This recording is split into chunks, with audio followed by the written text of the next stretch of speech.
Namaskar. Hello everyone. I, Dr. Vinta Singh, welcome you all on this platform. Today we will start alkyl halide. And in the first part of alkyl halide, we will cover brief introduction, nomenclature, isomerism, synthesis, and overall summary. Now, introduction. Alkyl halides or haloalkanes are the compound in which one or more H atom of alkane is replaced by halogen atom. Lower member of alkyl halides are gaseous in nature, whereas higher members are liquid or solid. अब अगर इनके हम boiling point की बात करें तो as we move from fluoride to iodide, alkyl group हमने constant रखा है, और अगर हम फ्लोराइड से आयोडाइड की तरफ मूव करते हैं तो इनके बॉइलिंग पॉइंट इंक्रीज होते जाते हैं। ऐसा क्यों होता है? क्योंकि जब हम फ्लोराइड से आयोडाइड की तरफ मूव करते हैं तो इनका साइज बढ़ता है। साइज बढ़ने का मतलब क्या हो गया कि इनके बीच में जो इलेक्ट्रॉन क्लाउड है वो हमारा बढ़ता जा रहा है। इलेक्ट्रॉन क्लाउड बढ़ने से क्या हुआ, जो वंडरवॉल फोर्स ऑफ इंटरेक्शन है बिटवीन द मॉलिक्यूल वो आपके इंक्रीज हो जाएंगे, यानी कि बॉन्ड आपका उतना ही ज्यादा स्ट्रेंथन होता जाएगा। Stronger intermolecular force require more energy to overcome. Hence, जैसे जैसे हम आपका फ्लोराइड से आयोडाइड की तरफ मूव करते जाते हैं इनके बॉइलिंग पॉइंट बढ़ते जाते हैं। अब अगर यही बॉइलिंग पॉइंट हम कंपेयर करें एल्केन और एल्किल हैलाइड का, तो उस केस में भी हमें क्या देखने को मिलता है कि एल्किल हैलाइड्स की जो पोलैरिटी और मॉलिक्यूलर मास होता है वो हेलो मतलब कि हेलो एल्केन्स का ज्यादा होगा उनके पेरेंट हाइड्रोकार्बन से। इस वजह से जो इंटरमोलिकुलर फोर्स ऑफ अट्रैक्शन होगा हेलो एल्केन्स का वो भी ज्यादा हुआ, और रिजल्ट क्या मिला कि आपका जो बॉइलिंग पॉइंट होगा हेलो एल्केन्स का वो आपका कंसिडरेबली हाई होगा इन कंपैरिजन टू आपका पेरेंट हाइड्रो का। एक एग्जांपल यहाँ पे दिया है, ये आपका नॉर्मल ब्यूटेन है। तो नॉर्मल ब्यूटेन का जो बॉइलिंग पॉइंट है वो आपका 272 केल्विन है, जबकि नॉर्मल ब्यूटिल ब्रोमाइड का आपका क्या है 375 केल्विन है, जो कि ब्यूटेन से काफी ज्यादा है। अब अगर हम इसकी सॉलेबिलिटी की बात करें तो halo alkanes are less soluble in water. अगर हम हेलो एल्केन्स का स्ट्रक्चर देखें तो इसमें जो आपका हेलोजन एटम है, halogen atom are more electronegative than carbon, इसलिए जो कार्बन और हेलोजन का बॉन्ड होगा एल्किल हैलाइड का वो कैसा होगा, पोलराइज्ड होगा। तो Cl के ऊपर जैसे यहाँ पे क्या है स्लाइटली निगेटिव चार्ज है और कार्बन के ऊपर आपका स्लाइटली पॉजिटिव चार्ज है। वहीं अगर हम वाटर मॉलिक्यूल कंसीडर करें तो वाटर मॉलिक्यूल में क्या मिलते हैं, हाइड्रोजन बॉन्ड्स। तो जो main reason for their low solubility in water वो क्या है, that is the difference in polarity and nature of intermolecular forces between halo alkanes and water. अब जो हमारा हेलो एल्केन्स है weaker intermolecular forces like van der Waals forces and dipole-dipole interaction than water. That's why haloalkanes are less likely to form strong interaction with water molecules and they are less soluble in water. Now, अब अगर हम haloalkanes को classify करना चाहें on the basis of carbon moiety तो हम इनको classify कर सकते हैं एल्किल हैलाइड, एलाइलिक हैलाइड और बेंजाइलिक। और अगर इनको हम क्लासिफाई करना चाहें on the basis of number of halogen तो हम इनको कैटेगराइज कर सकते हैं आपका मोनोहेलोएल्केन्स, डाइहेलोएल्केन्स और ट्राइहेलोएल्केन्स। इसी तरीके से अगर हम on the basis of halogen attached on which type of carbon उसके बेस पे अगर हम करें तो आपका ये हो गया primary halide, then secondary and tertiary. अब हम मूव करते हैं नेक्स्ट सेक्शन पे जो कि है हमारा नोमेनक्लेचर। तो सबसे पहले हम देखते हैं कि इनका कॉमन नेमिंग कैसे करते हैं। तो कॉमन नेम में क्या है, सबसे पहले हम एल्किल ग्रुप को लिखेंगे, देन जो भी हमारा हेलोजन होगा उसको, और एंड करेंगे आइड्स। एक एग्जाम्पल से समझते हैं। जैसे ये है हमारा इथाइल क्लोराइड, यहाँ पे एल्किल ग्रुप क्या हुआ, इथाइल, हेलोजन हमारा क्लोरीन, और उसको हमने ऐड किया आइड से, तो ये बना इथाइल क्लोराइड। नेक्स्ट एग्जाम्पल है इसका, जैसे आइसोप्रोपिल क्लोराइड या फिर नॉर्मल ब्यूटिल क्लोराइड। अब अगर हम इसी में इनके आईयूपीएसी नोमेनक्लेचर की बात करें, तो रूल्स हमारे वही फॉलो होंगे जैसे कि जो हमारे एल्केन्स में फॉलो। वन बाय वन देखते हैं। फर्स्ट रूल हमारा क्या था, सिलेक्शन ऑफ पेरेंट कार्बन, मतलब कि जो लॉन्गेस्ट कार्बन चेन है उसको हमें सेलेक्ट करना। इसके बाद सेकेंड स्टेप क्या कहता है, फाइंड द सब्स्टिट्यूएंट, यानी कि पेरेंट कार्बन में कौन कौन से सब्स्टिट्यूएंट अटैच हैं उनको देखना। सब्स्टिट्यूएंट आइडेंटिफाई करने के बाद हम क्या करते हैं, नंबरिंग। नंबरिंग की डायरेक्शन क्या होगी, नंबरिंग हमारी उस डायरेक्शन से होगी जहां पे कि सब्स्टिट्यूएंट को लोएस्ट पॉसिबल नंबर जिधर से मिले। लास्ट स्टेप में क्या है, हम आपका पेरेंट चेन और सब्स्टिट्यूएंट को एक साथ लिखेंगे, और अगर सब्स्टिट्यूएंट हमारे एक से ज्यादा होंगे तो जाहिर सी बात है उनको हम अल्फाबेटिकल ऑर्डर में लिखेंगे अलोंग देयर लोकेशन। अब एक एग्जाम्पल से इसको समझते हैं। जैसे ये हमारा एग्जाम्पल है। अब इसमें हमारा पेरेंट चेन क्या है, फर्स्ट स्टेप का, ये हमारी आइडेंटिफाइड है 7 कार्बन की। सेकेंड स्टेप क्या कहता है, सब्स्टिट्यूएंट आइडेंटिफिकेशन, वो भी आइडेंटिफाई होगा। नेक्स्ट स्टेप, थर्ड स्टेप में क्या है, नंबरिंग। अब राइट से अगर हम नंबरिंग करते हैं तो दोनों मिथाइल ग्रुप को क्या मिल रही है पोजीशन, 2 और 6, और सीएल को क्या मिला, 3। वहीं अगर हम लेफ्ट से नंबरिंग करें तो दोनों मिथाइल ग्रुप को तो पोजीशन क्या मिलेगी, 2 और 6, लेकिन सीएल को पोजीशन मिल जाएगी 5। और अकॉर्डिंग टू रूल क्या होनी चाहिए, लोएस्ट पॉसिबल पोजीशन मिलनी चाहिए। तो करेक्ट डायरेक्शन क्या होगी, राइट साइड से, और इसका नाम क्या हो जाएगा, 3 chloro 2 6 dimethyl heptane. Now next section की तरफ मूव करते हैं, आइसोमेरिज्म। एल्किल हैलाइड्स में कौन कौन सी आइसोमेरिज्म मिल सकती है, तो सबसे पहली है आपकी चेन आइसोमेरिज्म, जिसमें कि हमारा मोलिकुलर फॉर्मूला तो सेम होगा, डिफरेंस क्या होगा, जो हमारी पेरेंट चेन है उसमें डिफरेंस। एक एग्जाम्पल से समझते हैं। जैसे ये हमारे 2 कंपाउंड हैं, अब अगर इनको हम कंसीडर करें तो इसमें हमारा पेरेंट चेन कितने कार्बन का है, 4, जबकि सेकंड कंपाउंड में पेरेंट चेन हमारे कितने कार्बन का है, 3। जो आपका सब्स्टिट्यूएंट है उसकी पोजीशन तो सेम है, मॉलिक्यूलर फॉर्मूला भी सेम है, लेकिन जो आपका पेरेंट चेन है वो वेरी कर रहा है, एक में प्रोपेन है एक में ब्यूटेन है। तो इसलिए ये आपकी कौन सी आइसोमेरिज्म हो गई, चेन आइसोमेरिज्म। अब चेन के अलावा कौन सी आइसोमेरिज्म मिल सकती है, वो है हमारी पोजीशन आइसोमेरिज्म। पोजीशन आइसोमेरिज्म क्या कहती है कि हमारे मॉलिक्यूलर फॉर्मूला तो सेम होंगे, अंतर कहाँ आएगा, पोजीशन ऑफ सब्स्टिट्यूएंट।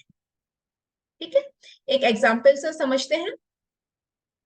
ये 2 हमारे कंपाउंड्स हो गए। अब इनमें क्या है कि पोजीशन जो है हमारे सब्स्टिट्यूएंट, एक कंपाउंड में फर्स्ट कार्बन पे अटैच है और दूसरे कंपाउंड में सेकंड कार्बन पे अटैच है। मॉलिक्यूलर फॉर्मूला दोनों का सेम होगा, पेरेंट चेन दोनों में सेम है 3 कार्बन की यानी प्रोपेन। अंतर कहाँ आया, सब्स्टिट्यूएंट की पोजीशन। तो कौन से आइसोमर हुए ये, पोजीशन आइसोमर। नेक्स्ट सेक्शन की तरफ मूव करते हैं जो कि है सिंथेसिस। वो कौन सी रिएक्शन है जिनसे कि हम एल्किल हैलाइड्स बना सकते हैं। तो ये आपका आता है जनरली हम अल्कोहल से, एल्केन से और एल्कीन से, ये आपके स्टार्टिंग मटेरियल होते हैं जिनसे कि एल्किल हैलाइड्स हम बना सकते हैं। वन बाय वन इनको हम देखेंगे। तो सबसे पहले डिस्कस करते हैं preparation of halo alkanes from alcohol by substitution reaction. अब इसमें क्या है कि अल्कोहल का जो OH ग्रुप है, अगर उसको हम हेलोजन के साथ रिप्लेस कर दें तो अल्कोहल हमारा किस में कन्वर्ट हो जाएगा, एल्किल हैलाइड।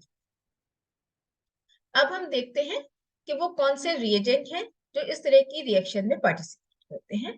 तो सबसे पहले हमारा आता है कि अगर अल्कोहल को रिएक्ट कराएं हम कंसंट्रेटेड हैलोजन एसिड यानी कि HX, या वो रिएक्शन मिक्सचर जिनसे कि हमारा HX बन जाए, तो फिर हमें क्या मिलेगा, एल्किल हैलाइड्स। नेक्स्ट, जो हमारे ये प्राइमरी और सेकेंडरी अल्कोहल होते हैं वो इस तरह की रिएक्शन में पार्टिसिपेट करते हैं, यानी प्राइमरी और सेकेंडरी अल्कोहल आपके हैलोजन एसिड के साथ रिएक्ट करेंगे और हेलो एल्कीन्स बनाएंगे। इस रिएक्शन में जो आपका एनहाइड्रस जिंक क्लोराइड यूज होता है वो आपका as a catalyst role play करता है। एक एग्जाम्पल देखते हैं, जैसे कि ये एग्जाम्पल है, ये हमारा है KCl potassium chloride sulphuric acid के साथ रिएक्ट कर रहा है और क्या बनाएगा, KHSO4 एंड HCl। ये हमारा हैलोजन एसिड बन गया। अब ये HCl फर्दर आपका अल्कोहल के साथ रिएक्ट करेगा in the presence of anhydrous zinc chloride और आपका क्या बन रहा है, एल्किल हैलाइड। अब हम देखते हैं इसकी मैकेनिज्म कि किस तरीके से अल्कोहल हैलाइड में कन्वर्ट होगा। तो जो आपका रिएक्शन मिक्सचर होगा वहां पे सबसे पहले आपका जो वाटर के मॉलिक्यूल्स होंगे वो ऑक्सोनियम आयन में कन्वर्ट हो जाए। जैसे कि हाइड्रोजन हैलाइड है तो वहां से भी प्रोटॉन रिलीज होगा, तो वो प्रोटॉन वाटर के साथ रिएक्ट कर जाएगा और ऑक्सोनियम आयन आपके बन जाएंगे। अब अल्कोहल पे जो ऑक्सीजन एटम होगा इस पे जो लोन पेयर ऑफ इलेक्ट्रॉन होंगे ये इस ऑक्सोनियम आयन से प्रोटॉन को अपनी तरफ अट्रैक्ट करेंगे। एज अ रिजल्ट हमारा क्या बनेगा, एक इंटरमीडिएट बना। ठीक है, ये इंटरमीडिएट आपका अनस्टेबल होगा। अब इस इंटरमीडिएट से अगर हमारा ये जो वाटर मॉलिक्यूल है ये रिलीज हो जाए तो आपका क्या बनेगा, एक स्टेबल आपका इंटरमीडिएट बना जो कि आपका हो गया सेकेंडरी कार्बोकैटायन यहाँ पे। अब ये जो कार्बोकैटायन आपका बना है, जो रिएक्शन मिक्सचर में आपके हैलाइड के मॉलिक्यूल होंगे जस्ट लाइक यहाँ पे क्लोराइड के हैं, उनके साथ रिएक्ट करेंगे और आपका क्या बन जाएगा, एल्किल हैलाइड। ना अब हम देखते हैं कि और कौन से ऐसे रिएजेंट हैं जिनसे कि एल्किल हैलाइड बन सकता है। तो आपका आता है फॉस्फोरस हैलाइड्स, ये उसकी एक एग्जांपल है। जैसे कि अल्कोहल को जब हम PCl5 के साथ रिएक्ट करा रहे हैं तो ये आपका बन रहा है एल्किल हैलाइड और साथ में बन रहा है आपका POCl3 एंड HCl। अब अगर हमारे रिएक्शन में एल्किल हैलाइड्स नहीं है, मतलब फॉस्फोरस हैलाइड, या तो हम डायरेक्ट ले लें या फिर वो रिएजेंट ले लें जिनसे कि फॉस्फोरस हैलाइड बने। जैसे कि हमने यहाँ पे लिया था रेड फॉस्फोरस एंड क्लोरीन, उसी तरीके से हम ले सकते हैं आपका फॉस्फोरस एंड आयोडीन। तो फॉस्फोरस और आयोडीन आपका पहले मिलके क्या बनाएगा, Pi3, और ये Pi3 फिर अल्कोहल के साथ रिएक्ट करके बना देगा आपका एल्किल आयोडाइड और साथ में क्या बनेगा हमारा H3PO3। एक और रिएजेंट है जो इस काम में यूज होता है वो है हमारा thionyl chloride SOCl2। Thionyl chloride की भी जब हम अल्कोहल के साथ रिएक्शन कराते हैं तो हमारा क्या बनता है, एल्किल हैलाइड यानी एल्किल क्लोराइड बना और साथ में क्या बना हमारा SO2 एंड HCl।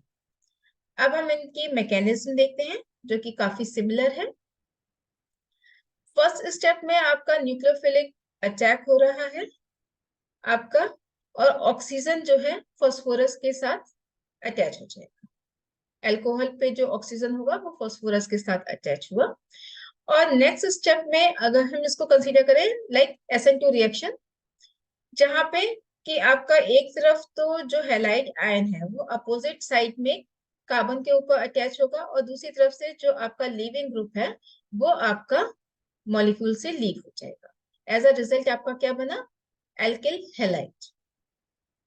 सिमिलर आपकी मैकेनिज्म चलेगी थायोनिल क्लोराइड के साथ भी, जहां पे कि आपका अल्कोहल का जो ऑक्सीजन एटम होगा वो थायोनिल क्लोराइड के सल्फर के साथ रिएक्ट करेगा और आपका ये इंटरमीडिएट बना। नेक्स्ट स्टेप आपकी SN2 रिएक्शन हुई, जिसपे कि आपका Cl बैक साइड से अटैच हो रहा है और आपका लीविंग ग्रुप लीव कर रहा है। अब हम देखते हैं order of reactivity of alcohol. Tertiary carbocations जो होते हैं they are more stable than primary and secondary carbocation. तो टर्शरी अल्कोहल से टर्शरी कार्बोकैटायन बनेगा, इसलिए टर्शरी जो होते हैं alcohol they are more reactive than primary और सेकेंडरी। तो ऑर्डर ऑफ रिएक्टिविटी क्या हो गई? Tertiary, secondary, then primary. अब हम देखते हैं preparation of halo alkanes from hydrocarbon, कि हाइड्रोकार्बन से हेलो एल्केन्स कैसे बनते हैं। तो सबसे पहले हम देखेंगे हैलोजन एक्सचेंज से। ये एक नेम रिएक्शन है, इसका नाम फिल्केनस्टीन रिएक्शन भी है। अब हैलोजन एक्सचेंज नाम से ही पता चल रहा है कि आपका जो सबस्ट्रेट होगा उसमें भी हैलोजन है। तो एल्किल हैलाइड्स को जब हम सोडियम हैलाइड के साथ रिएक्ट कराते हैं in the atmosphere of dry acetone, तो आपके दूसरे एल्किल हैलाइड्स बनते हैं। यहाँ पे गौर करने वाली बात यह है कि जैसे जैसे हम अगर हैलोजन को देखें तो आप फ्लोराइड से जैसे जैसे आपको नीचे की तरफ मूव करते हैं, क्लोराइड, ब्रोमाइड एंड आयोडाइड, तो क्या होगा? इनका साइज बढ़ रहा है। इट मीन्स कि एक तरीके से पोलराइजेशन भी बढ़ता है, तो यानी आपके जो लोअर मेंबर्स होंगे वो आपके बेटर न्यूक्लियोफाइल्स हो जाएंगे, यानी आपका जो आयोडाइड है वो आपका बेटर न्यूक्लियोफाइल हुआ एक तरीके से Br से, और Br बेटर हुआ आपका Cl से। तो आपके जो लोअर वाले होंगे वो अपने से ऊपर की डायरेक्शन में जो भी हैलाइड्स होंगे उनको रिप्लेस कर सकते हैं। यानी कि अगर हम यहाँ पे कहें कि ये आपका RCl है और ये आपका NaBr है, तो ये आपका Br जो है वो आपका रिप्लेस कर देगा Cl, और आपका क्या बन जाएगा? RBr। ठीक है, लोअर वाले अपने से अपर वाले हैलाइड्स को रिप्लेस कर दे। ये आपका जनरली पूछा भी जाता है क्वेश्चन एग्जाम्स में कि कौन सी रिएक्शन फीजिबल होगी, और वहां पे ध्यान देने वाला होगा कि कौन किसको रिप्लेस कर सकता है। अब हम नेक्स्ट की तरफ मूव करते हैं। नेक्स्ट है हमारा हेलोजिनेशन रिएक्शन। हम सबको पता है हेलोजिनेशन आपकी कैसी रिएक्शन है? It is a free radical substitution reaction which is catalyzed by light और heat। हेलोजिनेशन की जो रिएक्शन है वो आपकी 3 स्टेप रिएक्शन हो गई। फर्स्ट स्टेप में क्या होता है? Chain initiation. चेन इनिशिएशन में आपका लाइट और हीट की प्रेजेंस में जो आपके हेलोजन होंगे, हेलोजन आपके रेडिकल में कन्वर्ट हो जाते हैं। इनके रेडिकल में बनते ही जो सेकंड स्टेप है प्रोपेगेशन की वो स्टार्ट हो जाती है, और इस स्टेप में जो आपके हेलोजन के जो रेडिकल हैं वो आपके एल्केन के साथ मिलके होमोलिटिक फिजन होगा यहाँ पे, तो एल्केन के साथ मिलके आपके एल्किल के फ्री रेडिकल और हाइड्रोजन हैलाइड्स। अब ये जो एल्किल के फ्री रेडिकल है नेक्स्ट स्टेप में ये हैलोजन मॉलिक्यूल के साथ मिलके फिर आपके एल्किल हैलाइड और हैलोजन के फ्री रेडिकल, और इस तरीके से प्रोपेगेशन होता रहे। टर्मिनेशन आपका क्या हुआ? जब आपके दो रेडिकल आपस में मिल जाएंगे कोई भी, तो आपके क्या होंगे? रिएक्शन में रेडिकल्स आपके नहीं रहेंगे। जब रिएक्शन में रेडिकल ही नहीं रहेंगे तो रिएक्शन ऑटोमेटिकली स्टॉप हो जाएगी। अब हम नेक्स्ट रिएक्शन की तरफ देखते हैं, जो कि है हमारा इलेक्ट्रोफिलिक एडिशन। जहां पे हम एडिशन की बात कर रहे हैं तो मीन्स आपका जो रिएक्टेंट होगा वो अनसैचुरेटेड होगा। और यहाँ पे हम बात करेंगे एल्कीन्स। एल्कीन्स हमारा रिएक्ट करेगा हाइड्रोजन हैलाइड के साथ, और यहाँ पे एल्कीन के जो electron, double bond electron cloud होंगे, वो हाइड्रोजन हैलाइड में से प्रोटॉन को अपनी तरफ अट्रैक्ट करेंगे। अब ये प्रोटॉन, ये जो डबल बॉन्डेड कार्बन है, इनमें से किसी के भी साथ अटैच हो सकता है। रिएक्शन हमारी मार्कोनिकॉफ रूल को फॉलो करेगी। मार्कोनिकॉफ रूल क्या कहता है कि हाइड्रोजन हैलाइड का जो H एटम है वो उस कार्बन के साथ अटैच करेगा जिसपे डबल बॉन्डेड, उस कार्बन के साथ अटैच करेगा जिसपे ऑलरेडी हाइड्रोजन क्या होंगे, ज्यादा। यानी कि अगर हम इस केस में देखें तो यहाँ पे हाइड्रोजन क्या है, ज्यादा है। ठीक है, तो इस कंडीशन में जो आपका हाइड्रोजन हैलाइड का जो H एटम था वो आपका अटैच हुआ, और क्या बना आपका सेकेंडरी कार्बन। और अगर दूसरा केस हम देखते हैं कि अगर हमारा H उस पे अटैच होता जिसपे हाइड्रोजन आयन कम थे, तो आपका प्राइमरी कार्बोकेटायन बनता। और हमें पता है कि सेकेंडरी कार्बोनियम आयन आपका ज्यादा स्टेबल होता है, इसलिए आपका सेकेंडरी कार्बोकेटायन ही मेन होगा। अब रिएक्शन मिक्सचर में आपके जो हैलाइड आयंस होंगे उनके साथ ये रिएक्ट करेंगे और एल्किल हैलाइड्स बने। जाहिर सी बात है, सेकेंडरी कार्बोनियम आयन अगर हमारा मेजर था तो मेजर प्रोडक्ट हमारा क्या होगा, सेकेंडरी हेलो एल्कीन्स जो होंगे वो हमारे मेजर प्रोडक्ट में आएंगे। नेक्स्ट हम देखते हैं हुंस-स्टीकर रिएक्शन। अभी तक हमने देखा कि जो हमारे हेलो एल्कीन्स थे वो किन से बन रहे थे, एल्कोहल से बने, एल्केन से बने, एल्कीन से बने। अब हम देखते हैं कि हेलो एल्केन्स जो सिल्वर सॉल्ट हैं हमारे कार्बोक्सिलिक एसिड के, उनसे भी बन सकते हैं।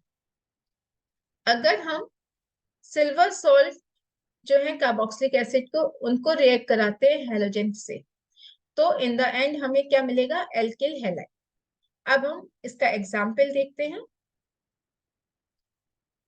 जैसे ये हमारा है सिल्वर सॉल्ट है कार्बोक्सिलिक एसिड का, इसकी रिएक्शन करा रहे हैं bromine in the presence of CCl4, तो ये आपका बन रहा है RBr, AgBr and carbon dioxide.